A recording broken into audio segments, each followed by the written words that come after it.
So what would you suggest doing if your chiefs are in the different state, go virtual or try to mentorship over email? So I think for his question is, if your C-suite's, remote, how would you actually now start to get mentorship? Is that, go virtual through email? So first, and once again, if you don't ask, the answer is no. If you ask, it still might be no. I would offer to travel to them. Okay. I would say, listen, I'm really interested in understanding more about the business and how it operates. I'm not sure how you work, but listen, I would love to fly out on a Thursday or a Friday. I'm not sure if you have a family or what you're doing, but I'd love if you want to grab dinner on a Friday night or Saturday afternoon, or you'd like to play golf. I'd love to fly to you and see if we can spend some time together. Throw it out there, because what it does, it shows your interest and you're willing to invest in yourself. Now, if they come back and say, well, no, I can't do that, or COVID or other concerns, then set up a Zoom call where you're doing video. But I would say I would stay away from phone and I would stay away from email or anything else. You want to build a relationship. You want to look them in the eyes, even if it's virtual, and you want to do that. So I would always offer to fly to them and then see if you can set up a Zoom call. And those would really be the only two options if you want to get effective mentorship. Okay, perfect. Now, Bug's asking a question. If someone is interested in being a CISO, do you recommend taking some college level business classes to develop that skill set? It never hurts to have some business knowledge, some business training, some business classes. I didn't even realize it at the time, but when I went to school a long time ago in a land far, far away, I majored in computer science and I minored in business. So having that business background works. But I will tell you this: if you want to get a CISO job, it doesn't matter what's on your resume. It doesn't matter where you graduated. It doesn't matter what certifications you have. What matters is the 3-minute conversation you're going to have during the interview with the CEO or COO. You're probably going to start with a COO first. Now, if that 3-minute interview is this: thank you so much for your time. I researched the company and I noticed that the organization made $45 million last year, and that was a 30% increase from the previous year. And I noticed that we have a market cap of $2 billion. So I believe with the proper automation and cybersecurity that I think we can actually help grow that by almost 40% and increase our margins overall. And I recognize that our 3 top competitors are X, Y, and Z. If that's your answer, you got the job. Here's the problem. Most folks, when they go in for that interview, they go back to what they know. They don't have the confidence, and they go in there and say, oh yeah, I know cyber architecture really well, and I understand firewalls and IDSs, and I'll make sure that we reduce the false positives as much as you're done.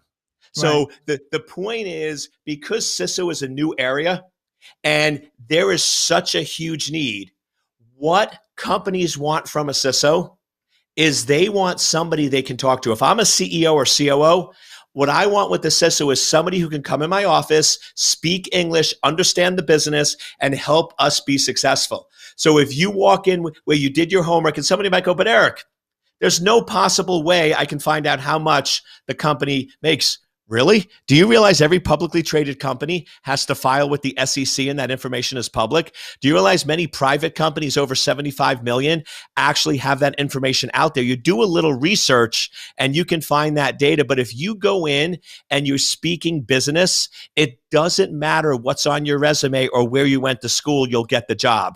On the other hand, if you're speaking technical, it doesn't matter if you have a Harvard MBA, you're not going to get the job because you can't relate to the person you're communicating with. Very interesting. Because from what I'm getting from that is that when you go on there, you weren't talking about cybersecurity. You were talking about protecting the profits, increasing revenues, looking at their industry, their competitors. You were looking really at that versus putting on your security hat saying, I know your technologies, I know your infrastructure, I know your firewalls that you have, I know, your risk, your vulnerabilities. You weren't having that conversation. You were actually having the previous is the business conversation. Exactly, because a CISO is a split personality. There's the technical side, which the technical folks talk about. If you're going to be a CISO at an organization, they will probably have you interview with the security manager or the security staff or the other folks. That's when you geek out. That's when you show them that you can hold their ground and you can communicate with them.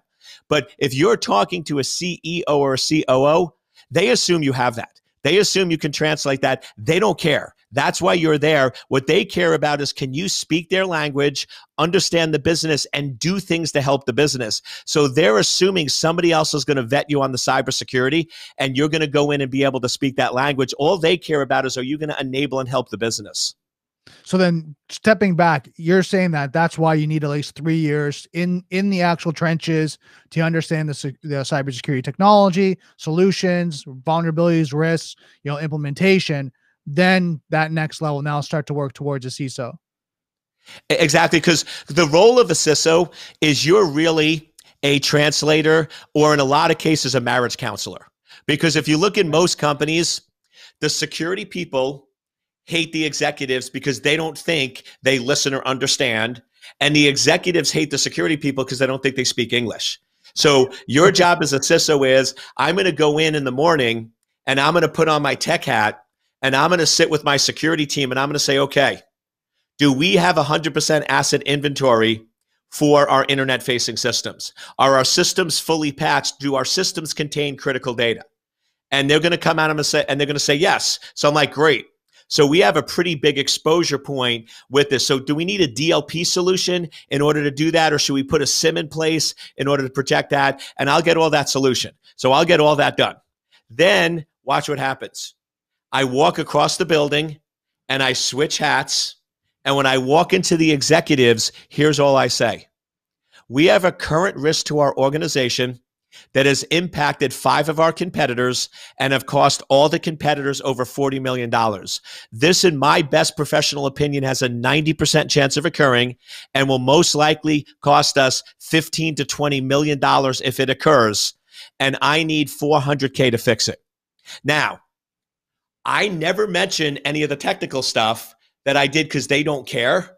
But all that analysis was based on the technical knowledge I had with my team earlier in the day. And that's the translation piece. If you can figure that out, you will be able to demand salaries and get whatever amount of money you want, because that's the skill set of a CISO.